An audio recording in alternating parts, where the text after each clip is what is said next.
Hello, Dubravka. All right, I'm going to do 30 minutes of spiritual healing for you. I'm just going to relax here and we'll just go in and see what we can do to get you balanced, okay?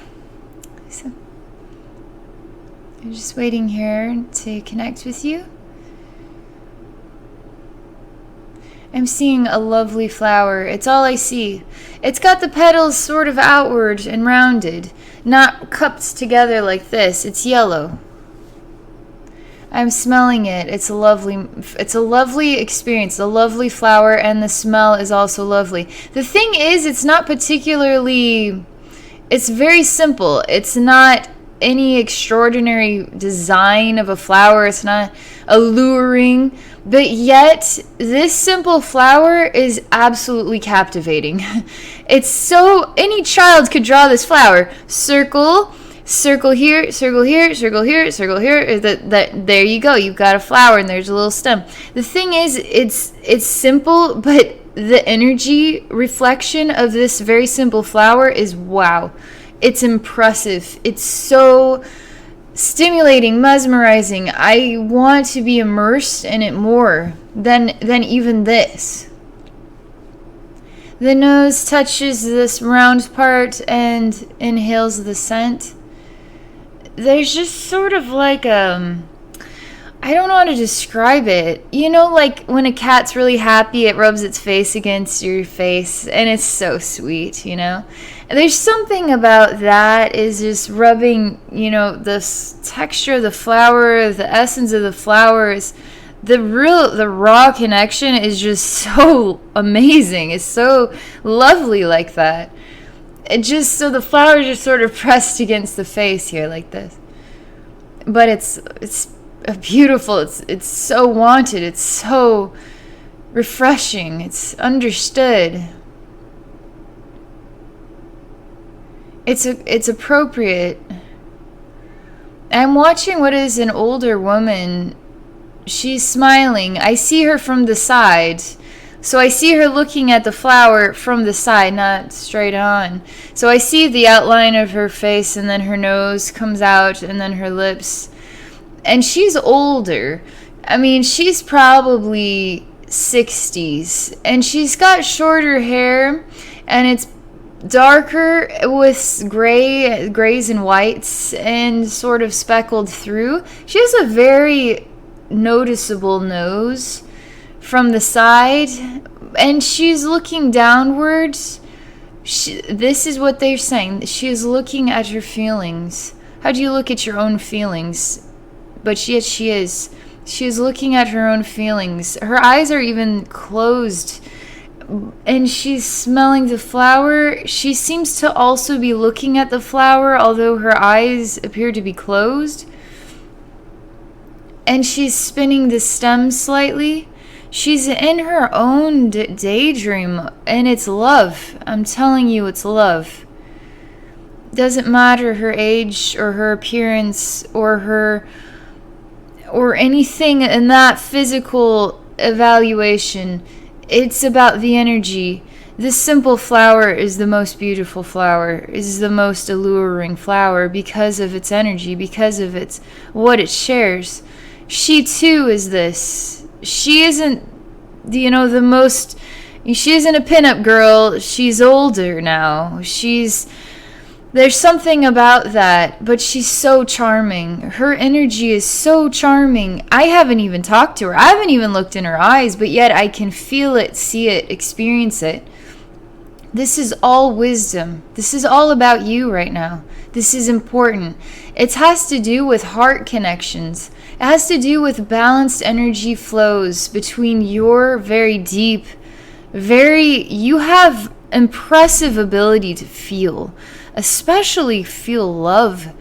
And you connect with that vein in a very pure way.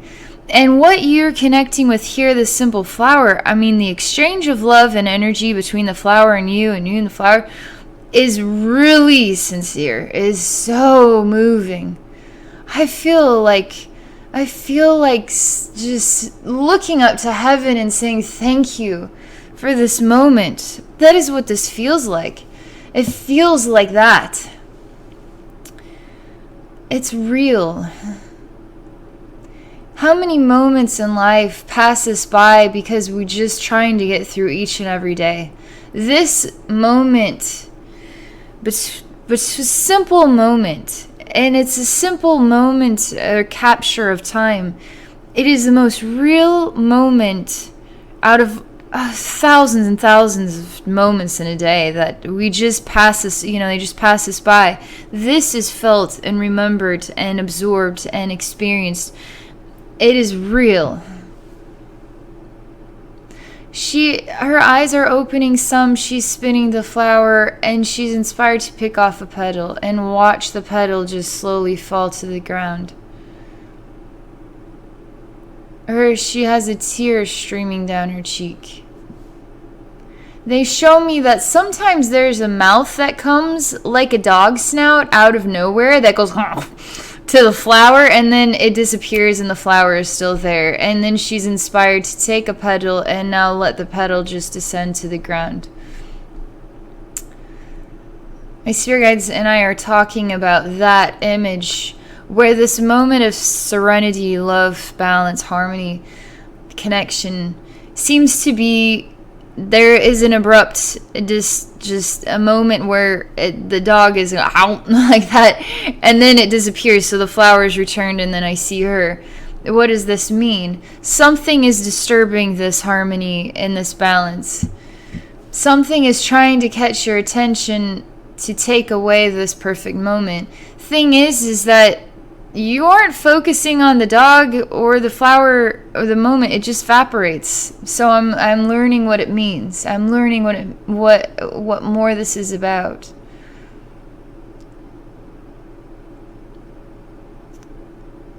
Don't let anybody take away your happiness. Several things. We have an outside force trying to devour your happiness. Your happiness is the symbol of the flower. The flower is a symbol of your happiness in your hand. You have your happiness in your hand. And so the dog is symbolic of taking away your happiness, right? You're not going to let the dog take your happiness away. This dog has got a selfish nature to it. This dog wants to be in control, wants to decide what your happiness is about, but you're not going to let that happen. The thing that is very bothersome to me about this is you're choosing to pull off petals from your happiness and let them fall as you're crying a tear. You're choosing now to be the one to take your happiness and take it away piece by piece. Don't be the one to do this. Don't let anybody do it, but you don't do it to yourself either. Don't do that to this flower. Don't do it to your flower of happiness, okay? You have no reason to be sad. I'm coming over here to you. There is instantly an aggressive response towards me. As I come over, literally, you instantly look at me and you turn into, like, I don't know how to describe it. An animal puffs out when it's sort of in like attack mode. Like a cat is like poof, like that's kind of what it's like. You go into like poof mode and right at me. I was like, whoa, I'm calm, I'm patient. I'm just here, okay? And so I'm letting you have a response. You're really territorial. It's like, this is my moment. This is me with my flower, and I just want to be alone right now, and I don't want to be disturbed right now. I want to have this time in this space for me to do share my own feelings, how I want to share them. This is my time, my experience, my choice. Please let me just have my time, my experience, my choice. So that's also speaking wisdom about how you're feeling.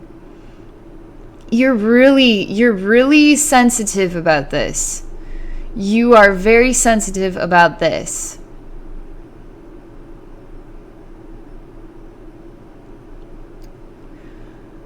I'm choosing peacefulness. This helps me disconnect from this vein of wisdom. Otherwise, sometimes I can get swept away in these, and I stay in it for too long, So I'm disconnecting from this feeling that you can get. I am taking the flower out of your hands. You're turning into a statue. You say, I have no happiness now. And this is how I feel. You're solidifying and you feel like you are not alive.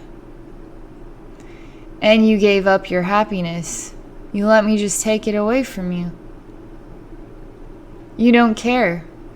It's a strange descent into like a depressive response, sort of accepting but giving up at the same time, letting go of your happiness. As I have your flowers, some part of me I have some sort of evil flair, like I really don't care. In fact, I really like having your flower, and if I want to pick the petals off, I can. I own your flower. I own your happiness. What gives you the right to own anyone's happiness? I am approaching this persona. This is me, so I'm now taking on the role of somebody who is creating a disruption in your experience of happiness or freedom to have happiness, freedom to choose your happiness. And this persona is male. It's kind of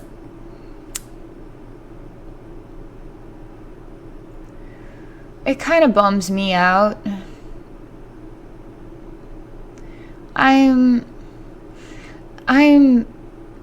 I seem to have an awareness of my control or power, and I don't have the understanding of how to create balance. How oh my gosh. I want to have the power. I want to have the control. I want to decide. I want to be the decision maker. I want to be in control of your feelings or your happiness. Thing is I don't exactly, that's not exactly what I am thinking about or doing or intending. It just happens instinctually. This is my instinctual behavior, but I haven't thought through it. I don't actually understand that I'm exactly like this, that's what I'm doing. And so I get that there's something lacking in his ability to have a self-analysis or understanding that he's doing something wrong. He doesn't have the analysis to understand that how he is doing something wrong. But he seems to know at the same time that he is doing something wrong, but it hasn't quite clicked yet. Hasn't quite clicked how to alter the behavior or self-realize, basically. You are disconnected. He is in a space of his own kind looking at the flower. He is trimming the stem even shorter, and now it's just sort of the bud part. He wants to put it on display. He wants it to be perfect. He is creating the perfect flower. In fact, it is almost becoming like out of plastic. It's not natural or real anymore. It's lost its true bloom or natural reflection. Now it's like a plastic, not real version or reflection of happiness. But this is what he feels is perfect. This is what he feels is the way it should be. It shouldn't be any other way than this, because this is what looks to be perfect. It has sort of a fabricated, it's superficial, it's materialistic. It's sort of like you see somebody on the street who's really glamorous, and then reality is on the inside, the depth of their soul or their heart is not as overwhelming as their physical beauty. So here we have a flower that is fake, basically. And it's attractive. Its beauty is attractive, right? But the reality is fake. And the inside, the heart of it is not there anymore. It's not there anymore. It's not there at all. That's important. It's now a reflection of fake happiness. He's wearing this on as sort of a pin on his jacket. It looks like a sunshine. The flower looks like a sunshine. The flower even has 2 eyes and a smiley face. He has 2 eyes and a smiley face. He looks like a real man, though. But they want to indicate that. Where is the depth of true happiness? Is it on the face or is it within the heart? Where is the depth of your true happiness? That's what they're asking. Do you wear happiness here? For everybody to see, is it in your smile or is it in your heart? Do you possess your own happiness? They say yes, you always possess it. You do. You choose what you want to do with that happiness. You can always possess it again. You can always choose to align with that. It always was yours to begin with. Allow yourself to hold it in your hand again. Grasp it. Decide what you want to do with it. Help it bring you back to life again. That's what they're saying. You're holding it. You remember what happiness feels like. I remember. I forgot. I let it go. I just became a statue. I lost my life force energy. I say this belongs to you. It possesses all the love within your heart, all the love of the universe for you. So many loves love you. So many faces, so many energies. We're talking spiritual, human. We're talking magical versions of love that you couldn't even imagine. Coming from so many different places, and you thought it was just this world. Thought it was just these people that you knew. But love expands beyond all of this. It's a big deal. You're a big deal. You need to fill yourself with who and what you are. Fill yourself with love and know that is you all along. You are love. Let's see what else here. I put the flower back in your hand. You're definitely mobile again. That some part of you is still disturbed or not quite balanced. Some part of you is angry. When you come out of the statue, you're squeezing it and you're just coming up like just pretty angry like that. Again, it's very ferociously angry. Now you're the dog that wants to bite. You feel had. You feel like you were lied to. You feel like you're a storm and you're ready to strike. You're thunder and you're lightning. You want it to be heard. You want it to be felt. Because this was not acceptable. You feel lied to. It's the best way I could describe it. Thing is, nobody ever... It's a learning experience. You're learning about yourself, you're learning about your heart, and you're learning about how to create balance of love in your life. And in order to learn that, sometimes you have to align with somebody who can help you. You fell into a basket of illusions and you believed in it and you stayed true to it and you kept trying to work with it, when all in all you were losing yourself all along the way and you just gave up entirely, and then you just became this.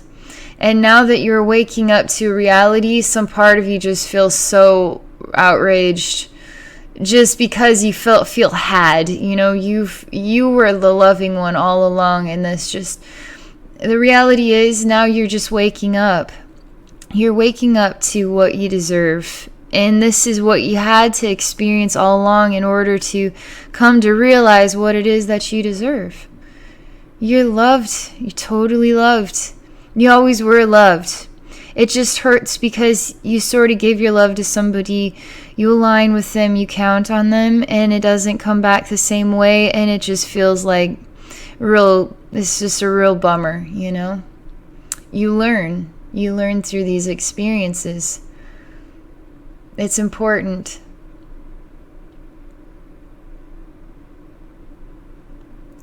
You're sitting by a pond. It's time to let go of this flower. You feel like you want a new version. You want to start over. You want a clean slate. There's something about blue. The color is just different shades of blue. I see a white flower, but it has sort of a bluish hue to it. You're spinning this one in your hand, but this part of you is sort of hand and chin like this, not really focusing on the flower so much as the pond and your thoughts and feelings and emotions, which feel blue. You just feel like you don't really know where to start right now, or you're not really sure. I feel the rage or anger. There's tiny little moments or flickers of them, but for the most part, they've subsided.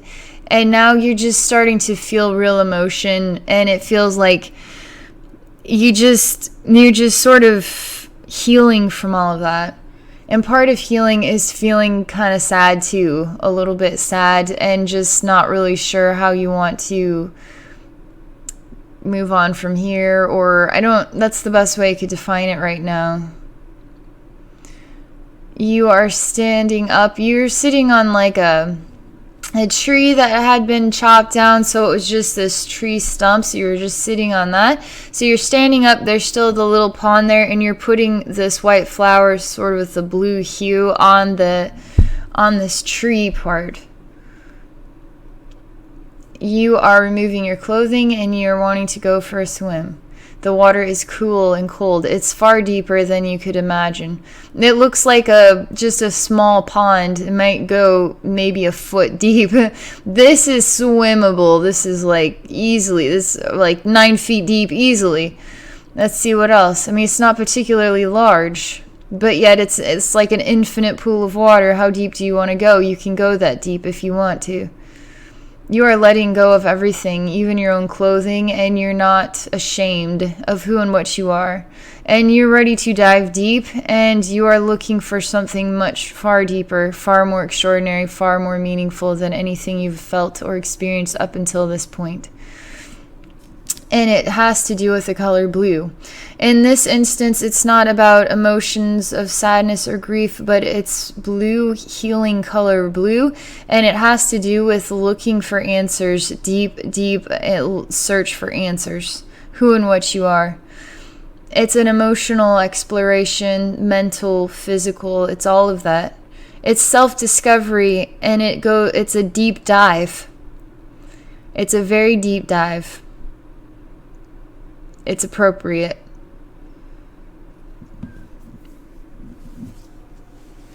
I'm waiting. You've been gone a long time. I'm sitting down and now I am just looking at this flower.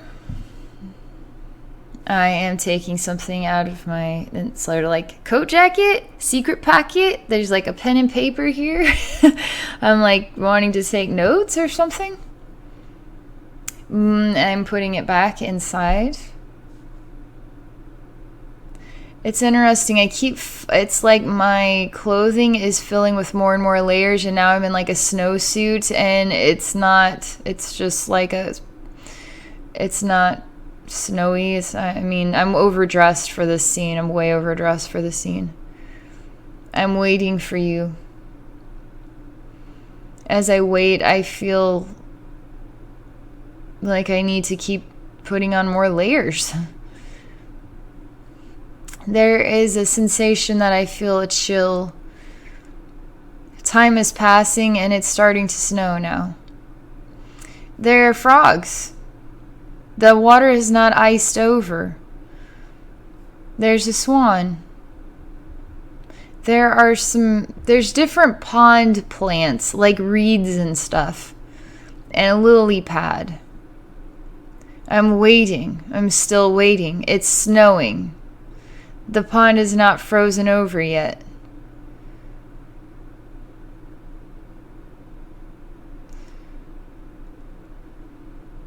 I'm wondering if you'll ever come back. I'm waiting, and I know I can wait here forever, and I feel confident you will come back when the time is right.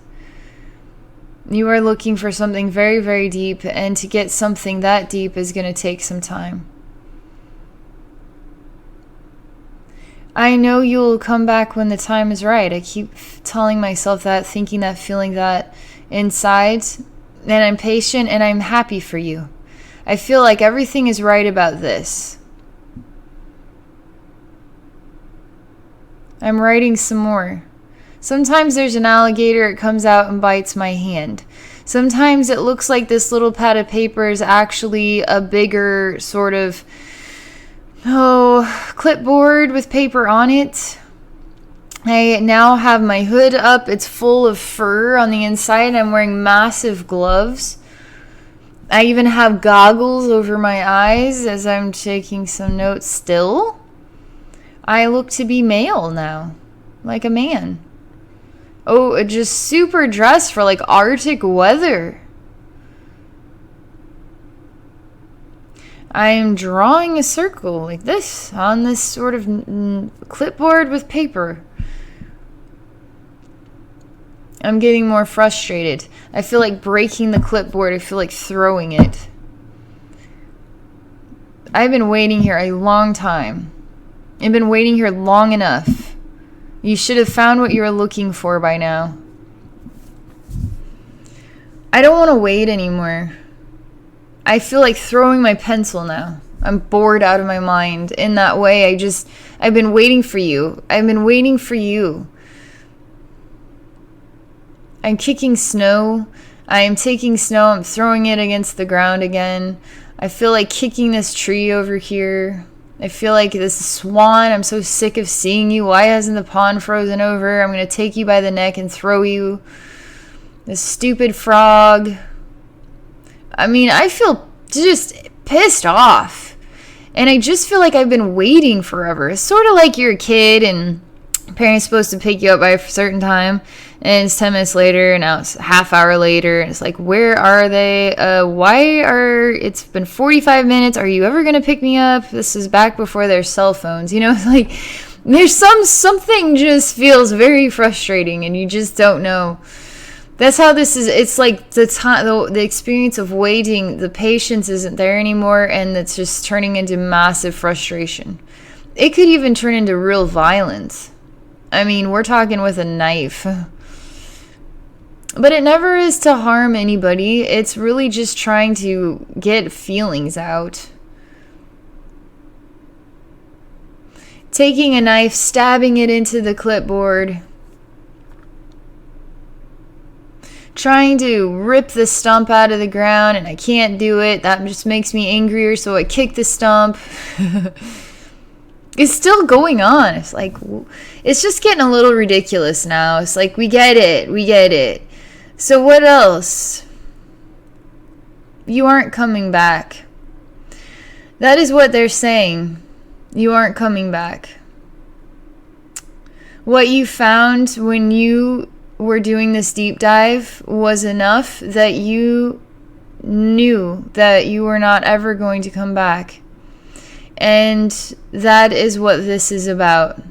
You were able to transcend this reality to experience something totally new. So you see a human being diving deep, right? Eventually they got to come back up for air. In this scenario, you decided to stay deep underwater, which actually transcended you into a whole new place or reality where you could either stay there, there's an Atlantis underwater, you're just living in a whole new community that's full of joy, or you come up to breathe air and you're in a whole new version of a pond with love surrounding you all over the place. You're choosing a whole new reality for yourself. You take a deep dive, you have a discovery, a self-discovery, and it's enough that you're changing your reality. This is important. They're showing me you coming up in a pond.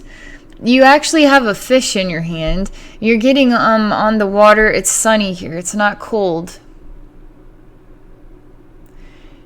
There's taller grasses and reeds, sort of plants that grow around ponds.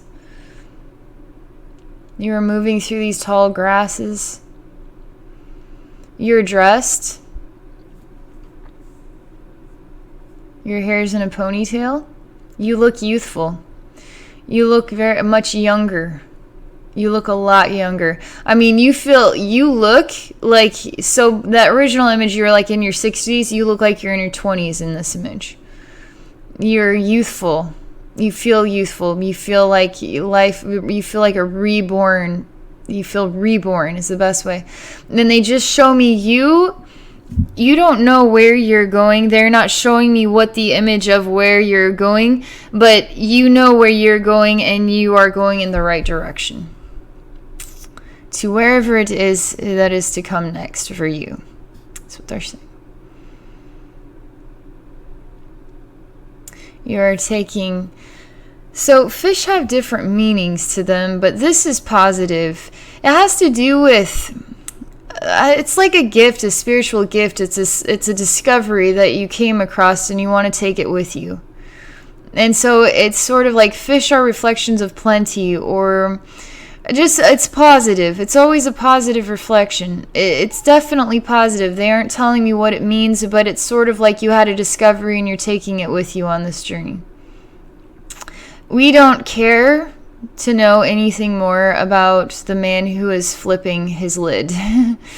That isn't a part of your reality, because your reality, your choice, your truth, your identity now is you choose to be fulfilling you're fulfilling your own happiness. You are questing for your own happiness. You've done self-discovery work and you're on your way. So that's what they're sharing for this 30-minute spiritual healing. So thank you for this experience. I'm, be curious to know how it touches your life. I really enjoyed this. And thank you for your willingness to share it openly on YouTube so we can all learn from your soul. And for those of you watching, if you're interested in spiritual healing or psychic reading with me, please visit my website at abbynormalswisdomquest.com. Thank you for watching.